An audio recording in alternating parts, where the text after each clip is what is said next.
Hello everyone, myself Silpi Maitra, Assistant Professor of English in Falakata College, Alipurduar under North Bengal University.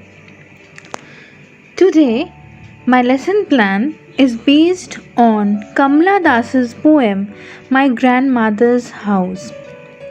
This particular poem is in Core Course 3 under Unit 3, and this poem is in the syllabus of second semester students of English Honours. This poem, My Grandmother's House, first appeared in Kamla Das's anthology entitled as Summertime in Calcutta, which was published in 1965. The title notifies the readers about the autobiographical elements that have formed this particular poem. In a painstaking manner, the poet describes or reminisces the fond memories associated with her parental house in Malabar. The fond memories that she had formed at her ancestral place leads to a different kind of nostalgia as she fondly remembers her grandmother. This different kind of nostalgia is mixed with a kind of pain, the pain of absence. It is an unforgettable experience for anyone who dearly loves or loved their grandmothers. It is actually an unforgettable experience for many, including the poet who has lost her grandmother. And it was during her childhood that she had received immense care, love, affection, and compassion from the dear old lady. The poem begins in a fairy tale manner. There is a house now, far away, where once I received love. That woman died.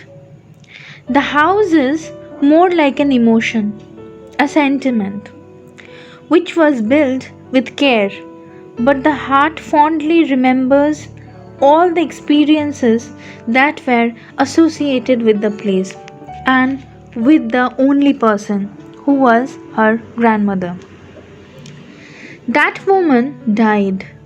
The grandmother died, as is supposed to be, by the timings of nature and due to the wreckages caused by the time. The house now stands like a perfect ruined establishment.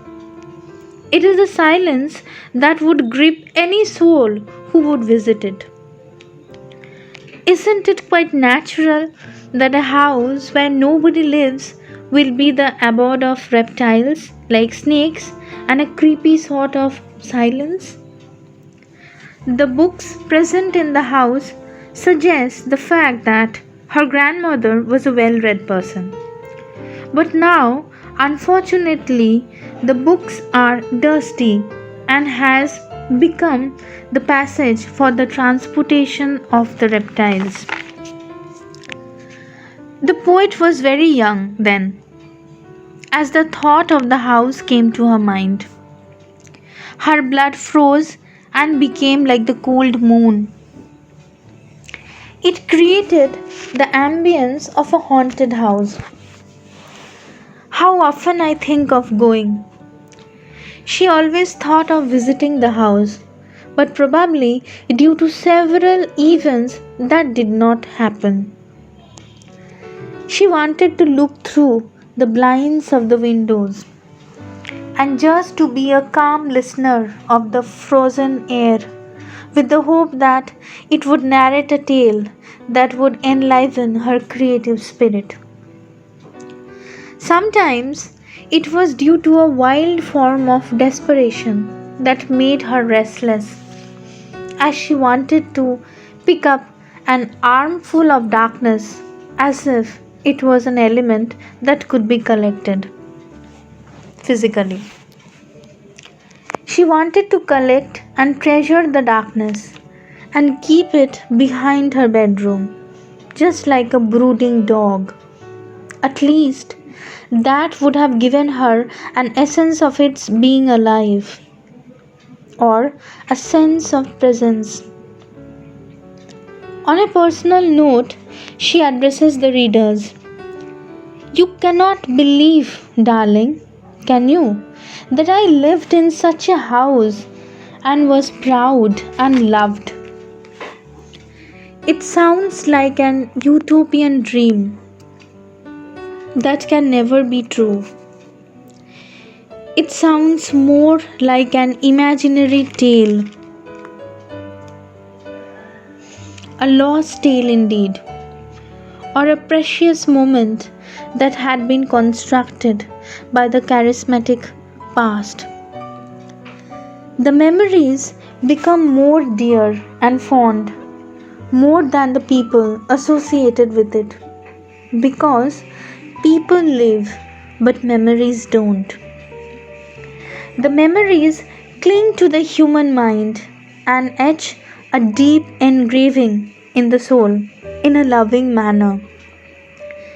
Memory is considered to be a very tricky phenomenon because we remember what we really want to remember.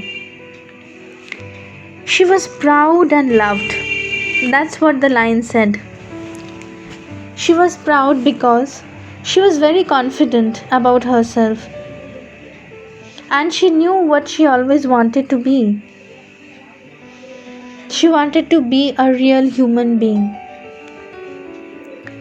She had lost her grandmother and now she is more like a loveless soul. How unfortunate is this adult life?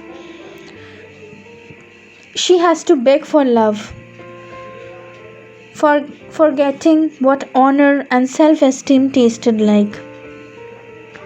She feels trapped in a claustrophobic world, which is not human anymore.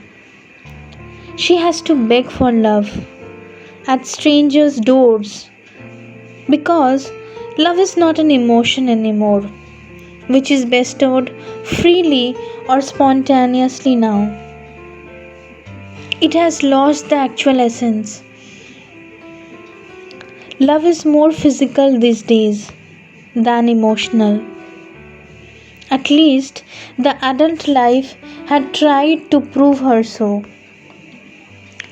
Love in this adult life has become a very complicated emotion, unlike the warm emotion of the childhood days. The feelings have changed, and time plays a major role in that transformation.